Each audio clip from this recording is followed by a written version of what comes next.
I have a confession to make, which is that I've been holding out on you. Quite a while ago, I had one of the most positive conversations I've ever had. Makes me think it really could be possible to speed up the process of bringing down civilization. I talked with some hackers. I hope you'll forgive me if I don't tell you when or where we met or the oddly satisfying circumstances under which we met. I also won't say their names or genders, nor will I describe them. Presume they're men. Presume one of them looks like your bench partner from your high school advanced laboratory class.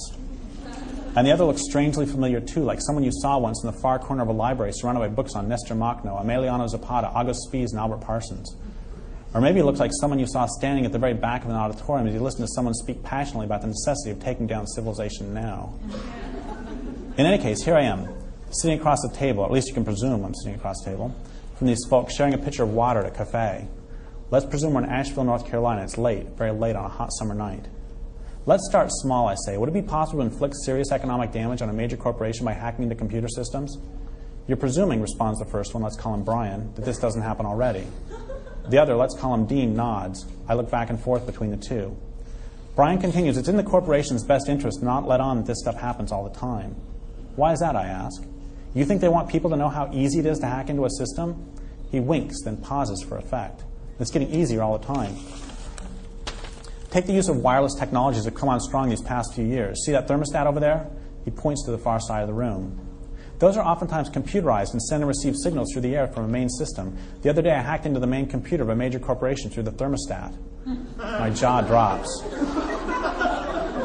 He throws back his head and laughs and says, I didn't do anything. I was just trying to see if I could do it.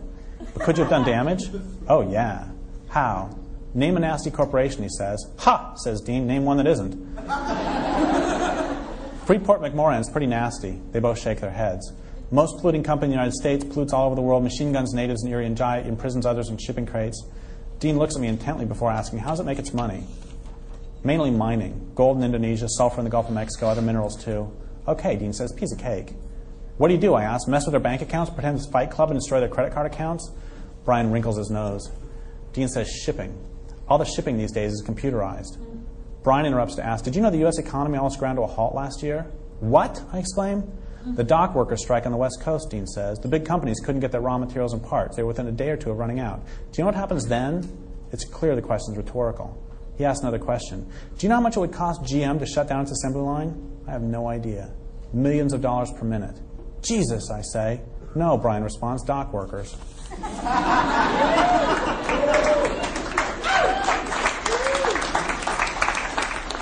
Or, Dean says, hackers. Let's say Freeport-McMoran ships through Singapore. Singapore is the most automated port in the world. What happens if you reroute canister after canister headed for New Orleans instead to Honduras, Belize, Istanbul? The people who work for these companies, Brian adds, rely more on computers than common sense. They have to. The companies are so big, the movements of people and resources so complicated that people can't keep track of it all. Last month, I hacked into the security system of a major corporation and had the computer issue me an ID card. I went to the company headquarters, swiped the card, and it okayed me to enter. I walked over to security people and told them I was a hacker who just breached their security. They refused to believe me. They said the computer okayed me, so I should just quit joking and head on in. I tried to persuade them, but nothing I said convinced them to listen to me. Do you think, I asked, that hackers could do more than just mess with a big corporation or two? Brian smiles. You're presuming again that nobody's already doing this. No, I say. Do you think they could bring it all down, could take down civilization? Brian nods, and so does Dean. Dean says, I've spent the past 20 years studying how the economic system works. I don't mean economic theory, although I certainly understand that, but rather the nuts and bolts of it, transport of raw materials like we were talking about with those canisters. And the thing that amazes me is that the system hasn't already collapsed. It's incredibly fragile, incredibly vulnerable. As Dean talks, Brian pulls what looks like a walkie-talkie from a holster on his belt. The walkie-talkie has a small LED. Suddenly the machine squawks and the light turns green. Guess what, Brian says? Somebody in Nashville is receiving a page. He pulls a hand calculator from another holster and punches a few buttons. He shows me the screen. I read information about the page. He smiles proudly, then says, I made a few minor modifications. I ask, why do you do this? It makes me giddy to figure things out. I love the rush when I suddenly understand something new. I know the feeling. I feel what I'd imagine is the same rush whenever I suddenly get the relationship, for example, between pornography and science. I ask, if you love computers, would you take it down? Dean says, yes. Brian says, in a heartbeat. Why? Do you know where they put computer books in bookstores, Brian asks? In the business section. And? Computers were supposed to set us free. That was the rhetoric. That's always the rhetoric. but they've just been used to further enslave us, to further enslave the poor, to further enslave the planet. I become aware of the silence in the room. I take a sip of water. Brian continues, let's say you have a soldering iron that you love to use. You love soldering pieces of metal together. You love burning beautiful designs into pieces of wood furniture. Now, what would you do if somebody started using that soldering iron to torture people? I can't speak for you or anybody else, but I would pull the plug on the iron. I'd do that, he repeats, in a heartbeat. A soft sound breaks the silence of the cafe. Across the room, the lone employee has begun stacking chairs on tables. Brian says, I'm in love with figuring out how things work, and the existence or non-existence of machines doesn't mean we can't figure things out. If I smash this calculator, that doesn't invalidate Ohm's law. Ohm's law is still there. Nature is still there under all the concrete, under all these machines. And if you've gone outside during a blackout, the lights are still there, but they're up in the sky. And it's so quiet you can finally start to hear. I ask again, and you'd be willing to help bring it down? The woman is stacking chairs closer. We don't have much time. They both laugh and say, of course. You've thought about this a lot. Again, both laugh and say, of course. I have to know. If they were dedicated enough and knew what they were doing, how many people do you think it would take to bring it all down? Brian says it would take far fewer than Jesus had apostles. The woman has stacked all the chairs but ours. Dean says, let's go. I nod and say it's late.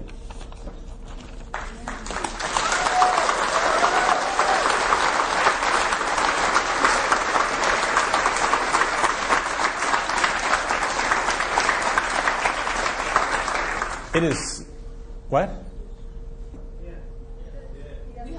Okay, there's one more thing I want to say, and then we'll do like 30 seconds of Q&A. I'll ask one question, and I'll ask it myself and then answer it myself. There we go.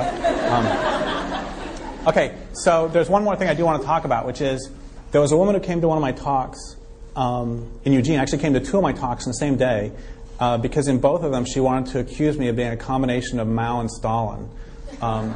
Because bringing down civilization is all nice and theoretical, but the truth is there will someday be a lot fewer people on the planet than there are now. And so she was basically accusing me of wanting to commit mass murder by wanting to bring down civilization. And the first thing I said is, of course, the people of... I was talking to Anuradha Mittal a few years ago, and I said, would the people of India be better off if the U.S. economy disappeared tomorrow? She said, of course they would. And the example she gave, and this has to do with Europe, but it's the same deal. There are former granaries of India that are now exporting dog food and tulips to Europe. And there are people in India starving to death because of that. So that's one thing. And another thing is that the idea of bringing down civilization is not a monolithic act. I mean, I don't care if you are an anarcho-primitivist or a U.S. soldier. Blowing up a children's hospital is an atrocity. It doesn't matter who you are, or what your motivation is. And at the same time, I think it's really hard to make a moral case against taking out cell phone towers. Cell phone towers kill between 5 and 50 million migratory songbirds a year. And, I mean, sure, we can make up a case. So we get this woman driving along late at night, and her car dies out on this lonely country road, and so she dials 911. The cop says he's going to come and help her start the car. And she turns on the radio, and she hears that this homicidal maniac just escaped from prison. He's got a hook on his arm. And then, the cop comes, and he starts the car, and she drives away. And the next morning when she goes out and looks at her car, there's this bloody hook hanging from the arm. You know, just like, whew. So yeah, cell phones should stay up. But on the other hand, you got this story. You got this woman driving on the road late at night. She calls her mom, and her mother's this elderly woman who falls down the stairs and breaks her leg, and then grabs the phone and says, "Please call 911. I'm lying on the floor in tremendous pain." Fortunately, the woman has two cell phones, so she dials 911 with the other cell phone. But then she's, of course, driving with no hands, and she veers off the road. She hits 3 orphans, and then runs into a tree. And the last thing she sees before she passes out is this hook gleaming in the moonlight. The point being that, you know, you can make up hypotheticals for, you know, to make yourself do or not do any action. But there are some actions that would be really hard to make a moral case against. That said, I still couldn't proceed with the book because humans are over carrying capacity. The problem is not, primary problem isn't population anyway. The primary problem is the primary problem is a worldview based on a refusal to acknowledge limits. But the secondary problem is consumption, and the tertiary problem is population. But in any case, there'll be less people. So what are we going to do about that? What does that mean? I couldn't finish the book until it's like, I don't want to gloss over it. That's a huge, huge thing. How are we going to get there? And I finally came up with an answer that really works for me. If you've got, and the point really also is if you're civilized, your hands are bloody. So there's no way we can step away. I mean, you can't just sit here. I I got a call a couple years ago from this woman at WGBH, a producer for the public radio or public TV show there. She said she was going to do a program on Kaczynski, but she wanted to make sure that she didn't glorify a killer. And I said, that's so good. I'm so glad you're not going to glorify a killer. And I hope that if you did a biography of George Bush or Bill Clinton or Al Gore, you would hold them to the same standards. And she said, I have no idea what you're talking about, which, of course, is why she's a producer for WGBH. And then I said, look, do you pay taxes? She said, yes. And I said, well, in that case, you've killed way more people than Ted Kaczynski because, of course, you support the U.S. military. And oddly enough, I didn't end up in a documentary. Anyway, so the point is, we're all inculpated, which we could talk about if we had more time. Anyway, if you've gotten this far in the book, we probably agree that civilization is going to crash, whether or not we help bring it about. If you don't believe that, we probably have nothing to say to each other. How about them cubbies? We probably also agree the crash will be messy. We agree further that since industrial civilization is systematically dismantling the ecological infrastructure of the planet, the sooner it comes down, the more life will remain afterwards to support both humans and non-humans. So these are the premises. If you agree civilization is not going to last, if you agree the crash is going to be messy, and if you agree that the longer we wait, the worse it's going to be, so if you agree with all those, and if you don't want to dirty your spirituality and conscience with the physical work of helping to bring it down, and if your primary concern really is for the well-being of those humans who will be alive during and immediately after the crash, then given, and I repeat this point to emphasize it, that civilization is going to come down anyway, you need to start preparing people for the crash. Instead of coming to my talks and attacking me for stating the obvious, go rip up asphalt and vacant parking lots to convert them to neighborhood gardens. Go teach people how to identify local edible plants, even in the city, especially in the city, so these people won't starve when the proverbial shit hits the fan. They can no longer head off to Albertsons for groceries. Set up committees to eliminate or, if appropriate, channel the additional violence that might break out. We need it all. We need people to take out dams, and we need people to knock out electrical infrastructures. We need people... Thank you. We need people... You can clap about it, but you can't do it. We need people to... That was a joke, Mr. Ashcroft. We need people to protest and chain themselves to trees. We also need people working to ensure that as many people as possible are equipped to deal with the fallout when the collapse comes. We need people working to teach others what wild plants to eat, what plants are natural antibiotics. We need people teaching others how to purify water, how to build shelters. All this can look like supporting traditional local knowledge. It can look like starting rooftop gardens. It can look like planting local varieties of medicinal herbs. And it can look like teaching people how to sing. Yes!